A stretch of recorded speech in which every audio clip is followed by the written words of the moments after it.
পনির বানাবো, তো পনিরগুলোকে নুন দিয়ে হলুদ আর গুঁড়ো লঙ্কা দিয়ে মাখিয়ে একটুখানি রেখে দেবো।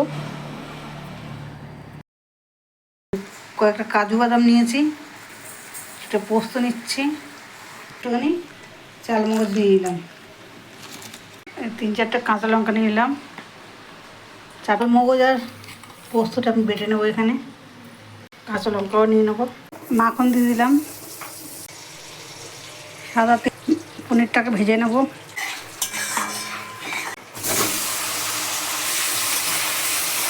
ভাজা হয়ে গেছে, এটাকে তুলে নিয়ে আমি আর একটু তেল দিয়ে দিলাম, তেজপাতা, যে গোটা গরম মশলা দিয়ে দিলাম, দিয়ে এটাকে একটু ভালো করে নেড়ে চেড়ে কটাটা দিয়ে দিলাম, হলুদ গুঁড়ো, লঙ্কা গুঁড়ো, যার মতো নুন, জিরে গুঁড়ো দিয়ে ভালো করে কষাবো। একটু জল দিয়ে দিলাম, সিল দেওয়া জলটা, একটু চিনি দিয়ে দিলাম, ভালো করে মশলাটা কষাবো। আদা বাটা দিতে ভুলে গেছিলাম, এখন একটু দিয়ে দিলাম, দিয়ে আদাটাও গ্যাস সঙ্গে কষিয়ে নেব।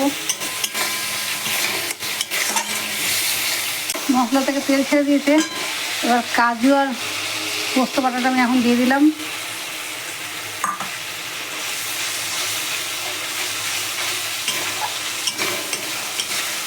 একটু ভালো করে কষাবো। মশলা থেকে পুরো তেল ছেড়ে দিয়েছে, পনিরগুলো আমি দিয়ে দিলাম, ভালো করে নাড়বো হালকা হালকা করে, জল দিয়ে দেবো।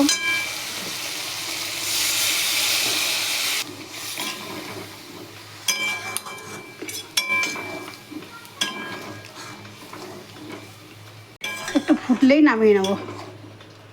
আমি এটির মধ্যে একটু ধনে পাতা দিয়ে দিলাম, এবার নামিয়ে নেবো, তরকারিটা হয়ে গেছে।